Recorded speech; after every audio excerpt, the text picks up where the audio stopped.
Hello everyone. So now we will see the vacation of seat by the member of parliament. So now we will see what are the circumstances that leads to vacancy of seat by a member of parliament. So vacancy.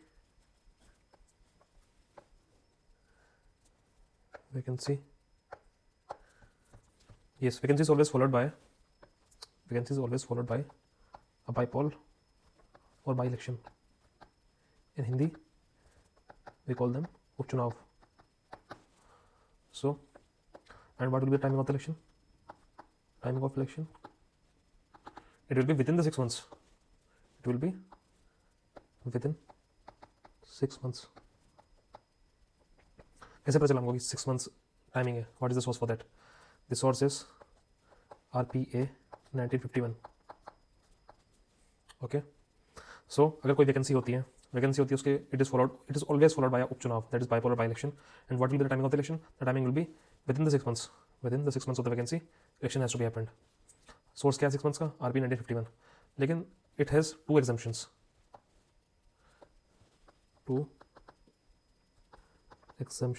इन दो cases में चुनाव नहीं होंगे.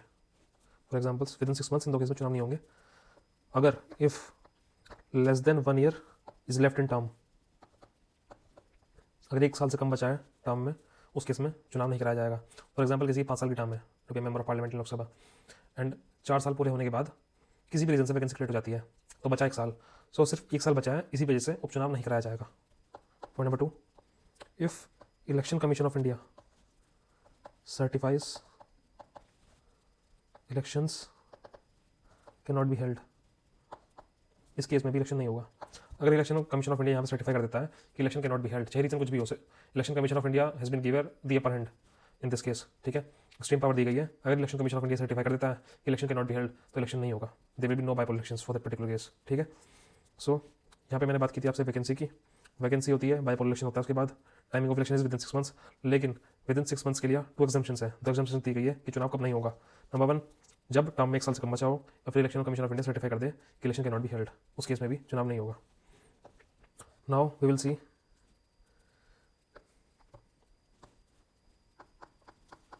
circumstances that leads to vacancy. Circumstances that leads to vacancy. क्या क्या ऐसी circumstances हैं that leads to vacancy? So for vacancy we have Article 101 and there are certain additional criterias or circumstances जो मैं आपको at the end of lecture बताऊंगा. ठीक है. First we will start with article 101. Article 101 के अंदर हमें क्या क्या क्राइटेरियाज गिवन है या क्या क्या सर्कमस्टेंसेस गिवन है वो देख लेते हैं. Article 101 first circumstances is if a person is disqualified. अगर किसी को डिस्क्वालीफाई कर दिया गया, in that case it will lead to vacancy. ठीक है. फॉर एग्जाम्पल एंटी डिफेक्शन लोग किसी को डिस्क्वालीफाई कर दिया, उस कंडीशन की बात हो रही है यहाँ पर, if disqualified. Point number 2, if absent for more than 60 days without the permission of the house, उस केस में भी it will lead to vacancy. Write down, if absent for more than 60 days, if absent for more than 60 days without the permission of house,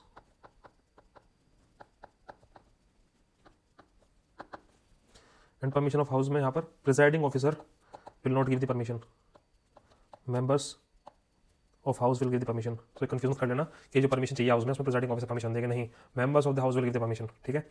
सो अगर कोई absent रहता है more than 60 days without the permission of the house, वो in that case also that particular condition will lead to vacancy. ठीक.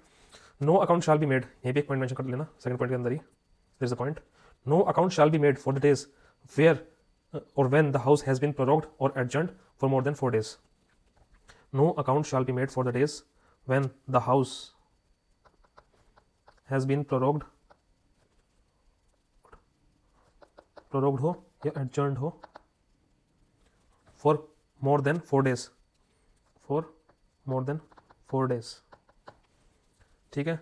So if parliament is not functioning for more than 5 days, more than 4 days मतलब 5, 6, 7. ठीक है. So if parliament is not functioning for more than 5 days, then those days will not be counted as the parliament is itself not performing its businesses. ठीक है. So 4 दिन से अगर अधिक दिन होते हैं, मान लो 5 दिन हो गए, 6 दिन हो गए, 7 दिन हो गए, पार्लियामेंट अपना मतलब फंक्शन ही नहीं कर रही, ठीक है, it is not running it's businesses, उस केसेस में वो दिन तो काउंट होंगे नहीं, ठीक है, लेकिन 4 डेज तक the number of days will be counted, ठीक है। सो प्रोडक्ट का क्या मतलब होता है, एडजॉइंट का क्या मतलब होता है, product means to discontinue session without dissolving it, discontinue a session without dissolving it. Adjourn का मतलब है टू पोस्टपोन और टू सस्पेंड और टू एंड द सिटिंग, ठीक है। मैं पॉइंट नंबर 2 रिपीट कर देता हूँ। If a member is absent for more than 60 days without the permission of the house, that condition will lead to vacancy, ठीक है। सो परमिशन किसी चाहिए, परमिशन ऑफ द हाउस मतलब आपको मेंबर्स जो हाउस के हैं उनकी परमिशन चाहिए, प्रेसिडेंट ऑफिसर की परमिशन नहीं चाहिए यहाँ पर, ठीक है, इस चीज़ में ध्यान रखना। No account shall be made for the days when the house has been prorogued और adjourned for more than 4 days।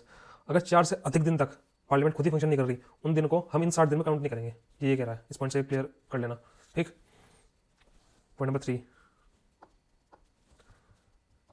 Article 101 condition number 3 circumstances number 3, if अगर मेंबर जो है resigns, if resigns to presiding officer and he accepts if it is voluntary and genuine on the basis of the report or otherwise and after making such inquiry as he may thinks fit। सो मान लो अगर कोई member resign कर दे और presiding officer को दे दे, तो presiding officer पर depend करेगा कि वो उसको एक्सेप्ट करते हैं या नहीं करते, ठीक है। सो प्रेसिडिंग ऑफिसर आपसे इंक्वायर करेंगे कि क्या आपने अपनी स्वयं की इच्छा से, he will see 2 things, voluntarily आपने रेजिग्नेशन दिया है and what is the genuine reason behind it. The presiding officer will inquire, आपसे इंक्वायर करेंगे क्या आपने अपनी स्वयं की इच्छा से रिजाइन दिया है क्या, एंड उसके पीछे क्या जेन्युइन रीजन है। अब ये जो प्रोविजन है वो इसलिए डाली गई है क्योंकि जब इलेक्शन होता है बहुत खर्चा होता है, साथ में आप जिस कॉन्स्टिट्यूएंसी से आ रहे हो वहाँ के लोगों ने ट्रस्ट करके आपको वहाँ पे भेजा है। सो अगर आप एज अ मेंबर बनने के बाद अपनी सीट वेकेट करते हो सो आप उनका ट्रस्ट तोड़ रहे हो। सो इसलिए presiding officer will check inquire, वो इंक्वायर करा सकते हैं किसी से भी, and after that he will accept the resignation. I repeat, if resigns to the presiding officer and he accepts if it is voluntary and genuine on the basis of the report or otherwise and after making such inquiry as he may thinks is fit। ये अपने notes में mention कर लेना।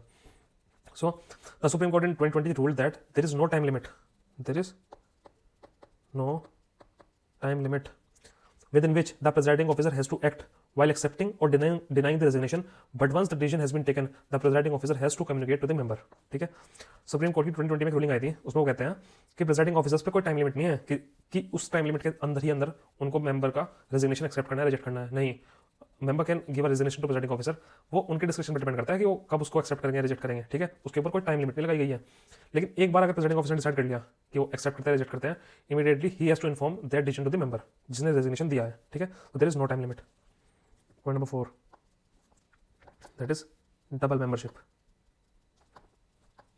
Double membership, this word is not use in the constitution, this word is not use in the constitution. आपको फिर से बता रहा हूँ, क्वेश्चंस पॉलिटी के अब ऐसे आ रहे हैं सिविल सर्विस के एग्जाम में जहाँ पर वो आपको सोर्स मेंशन करते हैं एंड देन आपसे पूछेंगे कि मतलब कुछ भी ऐसा दे देंगे प्रीफिक्स लगा करके, सोर्स दे दिया, सामने फैक्ट दे दिया, उसके बेसिस पर आंसर करना होता है। इसलिए मैं हर वक्त आपको मेंशन करता हूँ कि क्या चीज़ कॉन्स्टिट्यूशन में डायरेक्टली लिखी हुई है, क्या चीज़ नहीं, ताकि आपको एक दिमाग में वो चीज़ बैठ जाए।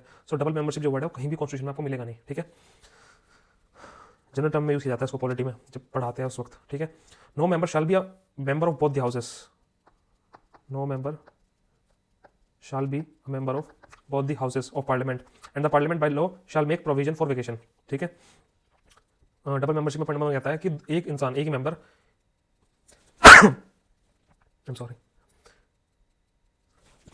Sorry no member shall be a member of both the houses, कोई एक मेंबर दोनों हाउस का मेंबर बनकर नहीं बैठ सकता है, ठीक है। And parliament by law shell make provision for vacation, और अगर कोई ऐसा करता है तो पार्लियामेंट कानून के तहत ऐसी प्रोविजंस बनाएगी जिससे सीट वेकेट कराई जा सके, ठीक है। पॉइंट नंबर 1 ये कहता है। पॉइंट नंबर 2, डबल मेंबरशिप के अंदर ही, no person shall be member of both the parliament and state legislative assembly, parliament and state legislature का मेंबर एक साथ कोई नहीं हो सकता है। No person shall be a member of both the parliament and state legislature at the expiration of such period that the president shall specify in the rules, the seat in the parliament shall automatically vacate. I repeat, no person shall be a member of both the parliament and the state legislature at the expiration of such period that the president shall specify in the rules the seat in the parliament shall automatically vacate. ये पॉइंट कह रहा है कि president कुछ rules के तहत ये स्पेसिफाई कर देंगे कि कुछ टाइम पीरियड दे देंगे जिसके बीच आपको चूज करना है कि आपको किसका मेंबर बनकर रहना है। अगर आप उस टाइम पीरियड के अंदर आपने डिसीजन नहीं लिया तो जो आपकी सीट है पार्लियामेंट में वो ऑटोमेटिकली वैकेट हो जाएगी। सो what is that rule that president has made? That is prohibition of simultaneous membership rules 1950, and under these rules the time period given is 14 days. That is, within 2 weeks person has to decide whether he wants to be an MP or an MLA. If not informed within 2 weeks then the seat in the parliament will vacate. ठीक है, so these are the rules made by the president. In rules के तहत 14 दिन का time दिया जाता है। अगर किसी इंसान ने मेंबर ऑफ लेजिस्लेटिव असेंबली चुनाव लड़ा और पार्लियामेंट का चुनाव लड़ा और दोनों में जीत गए, उस केस में 14 दिन का समय मिलेगा आपको डिसाइड करने के लिए कि आपको मेंबर ऑफ लेजिस्लेटिव असेंबली बनना रहना है, मेंबर ऑफ पार्लियामेंट बनना है। अगर विद इन 2 वीक्स आपने इन्फॉर्म नहीं किया गया तो सीट जो आपके पार्लियामेंट में है वो वैकेट कर दी जाएगी। ठीक है, तो this condition will also lead to vacancy. I will open up in great detail about the double membership these laws within just 2 or 5 minutes। तो ये हो गया double membership. We were seeing article 101 जिसमें 4 criteria हमको मिले, first, second, third and fourth. मैंने first point जो fourth का था इसमें मैंने आपको कहा था no member shall be a member of both the houses of the parliament and the parliament by law shell make provision for vacation. मैंने आपको कहा था कि एक इंसान दोनों हाउस का मेंबर बनके नहीं बैठ सकता है पार्लियामेंट में। ठीक है, राज्यसभा और लोकसभा दोनों में साइमल्टेनियसली मेंबर बनके नहीं बैठ सकते। और अगर कोई ऐसा करता है तो parliament by law shell make provision for vacation, तो पार्लियामेंट कानून के तहत ऐसी प्रोविजन बनाएगी जिससे आपकी सीट वेकेट हो जाएगी। तो वो लॉ क्या है वो हम देख लेते हैं अब। Vacancy under RPA 1951। तो RPA 1951 वो लॉ है जिसके तहत वैकेंसी क्रिएट हो जाएगी अगर आप दोनों हाउसेस में मेंबर्स बनकर साइमल्टेनियसली बैठ जाते हो। तो उस केस में RPA 1951 बहुत इंपॉर्टेंट एक्ट है। जब से आप पॉलिटिकल अगर मेरी सीरीज फॉलो कर रहे हो लेक्चर्स की, उसमें मैंने लगभग हर लेक्चर में RPA का जिक्र आता है। तो बहुत इंपॉर्टेंट है, तो आपको इसको ध्यान से पढ़ना है। Vacancy under RPA 1951 condition number 1, if अगर कोई पर्सन है, if a person is elected to both the houses Lok Sabha plus Rajya Sabha, he needs to inform within 10 days which seat he want to retain, otherwise the seat in Rajya Sabha shall be automatically vacated. Condition number 1 कहती है if a person is elected to both the houses, that is Lok Sabha and Rajya Sabha, he need to inform within 10 days which seat he wants to retain, otherwise the seat in Rajya Sabha shall be automatically vacated. Condition number 2, if a member of one house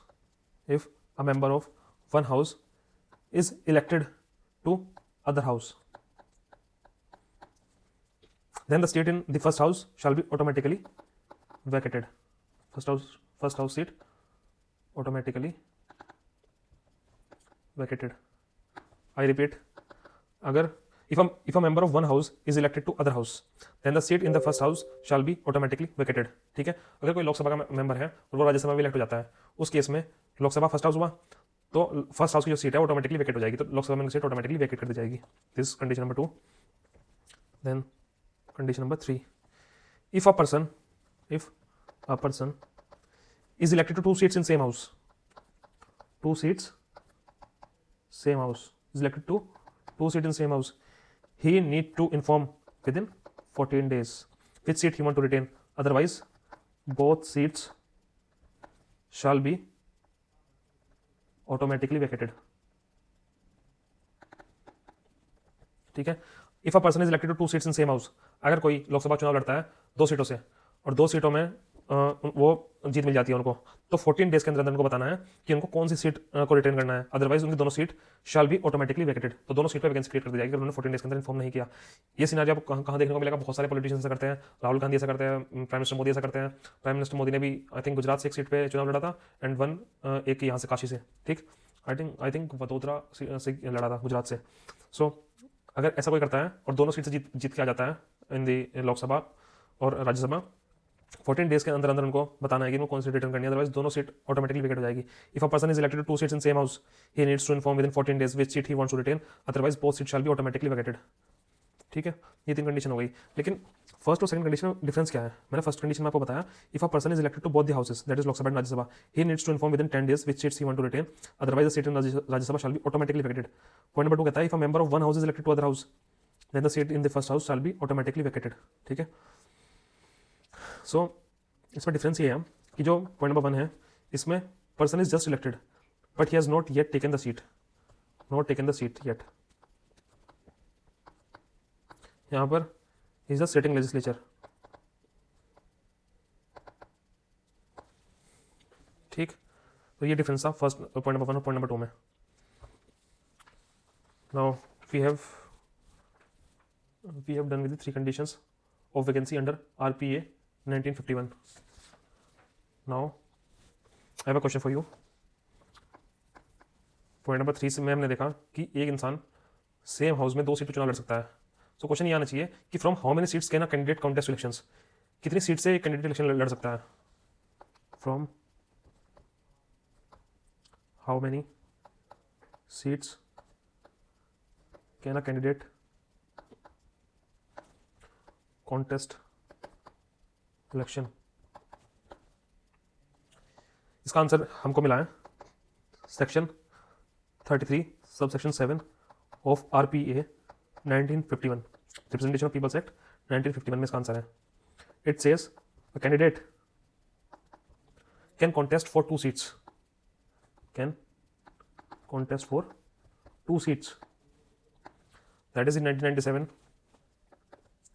In 1997 RPA was amended, RPA was amended and created the upper limit of 2 seats from where a candidate can contest election. Earlier there was no limit before 1997. Before 1997 एक इंसान चाहे जितनी seat से चुनाव लड़ना चाहे लड़ सकता था, लेकिन 1997 में RPA के अंदर अमेंडमेंट किया गया एंड एक अपर लिमिट लगा दी गई 2 सीट्स की, इससे ज़्यादा सीट्स पे एक कैंडिडेट इलेक्शन नहीं लड़ सकता है। ठीक है, अब इलेक्शन कमीशन का इस पर क्या राय है। Election commission wants it to be 1 from the 2 seats, 1 from 2 seats. वो कहते हैं कि 2 सीटों पे भी क्यों एक कैंडिडेट चुनाव लड़े, एक ही सीट पर लड़ना चाहिए एंड अमेंडमेंट कर देनी चाहिए। बिकॉज क्या रीजन देते हैं इलेक्शन कमीशन ऑफ इंडिया के लिए। इलेक्शन कमीशन ऑफ इंडिया कहते हैं it will reduce the bypoll cost, reduce the bypoll cost, क्योंकि जो चुनाव लड़ने जो चुनाव को कंडक्ट कराने में बहुत मोटा खर्चा आता है। सो बाइपोल जब इलेक्शन कराए जाते हैं बहुत मोटा खर्चा उसमें उठाना पड़ता है। सो ये it will reduce the bypoll cost as well. अगर आपने 2-2 सीट में चुनाव लड़ा किसी ने, ऑब्वियसली एक ही सीट को आप रिटेन कर पाओगे, एक तो वेकेट हो जाएगी, वहाँ पे वैकेंसी क्रिएट हो जाएगी, तो उस वैकेंसी पे दोबारा से चुनाव कराना पड़ेगा। तो एक तो आपने पहले चुनाव कराया उसी सीट के लिए, फिर दोबारा से चुनाव कराना है आपको। सो अगर उसमें हम अमेंडमेंट कर दें और 2 सीट से सिर्फ एक ही सीट कर दे तो इलेक्शन कमीशन ऑफ इंडिया कहते हैं it will reduce the bypoll cost.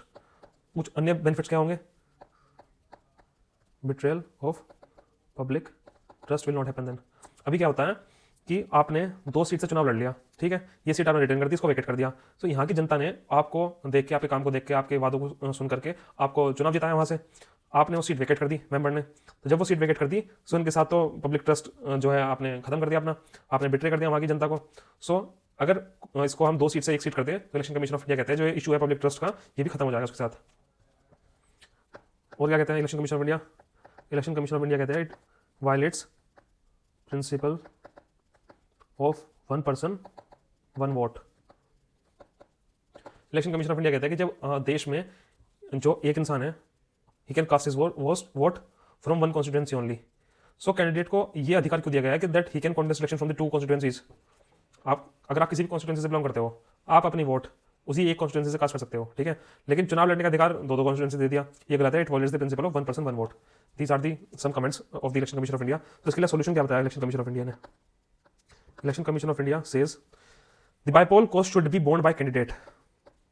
Bypoll cost should be borne by candidate. Election commission of India कहता है कि अगर कोई सीट को वेकेट करता भी है और उपचुनाव अगर जाएंगे वहां पर तो उसकी जो कॉस्ट है उसको कैंडिडेट ही बियर करेंगे, ठीक। And to introduce this recommendation an amendment can be made in conduct of elections rules 1961। इसमें अमेंडमेंट करके we can add these recommendations, ठीक है। सो ये इलेक्शन कमीशन ऑफ इंडिया ने सॉल्यूशंस भी बताए। जैसे हम वैकेंसी की बात कर रहे थे, वैकेंसी में मैंने आपको 2 क्राइटेरियाज बताए थे। फर्स्ट इज आर्टिकल 101 बताता है हमको वैकेंसीज के बारे में, फिर एडिशनल क्राइटेरियाज भी कुछ हैं सो जिनके तहत वैकेंसी क्रिएट होती है। तो now we will see what are those additional criterias. Additional criterias number 1, अगर किसी की डेथ हो जाती है then it will lead to vacancy obviously. If elected as president or vice president, then seat in the house will vacate automatically. If nominated as governor, if a member of parliament is nominated as governor, उस case में भी his seat will vacate in the house. If election is declared void by High Court as per RPA 1951, it will also lead to vacancy. Then fifth circumstance or condition is if expelled from the house. अगर किसी member को expel कर दिया जाए house से, उस condition में भी it will lead to vacancy. ठीक है. So what is the basic difference between expulsion and suspension? Expulsion suspension में फर्क क्या होता है?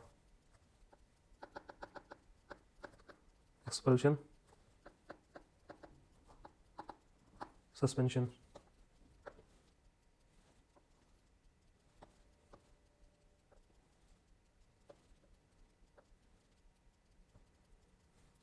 Expulsion is basically done by the house.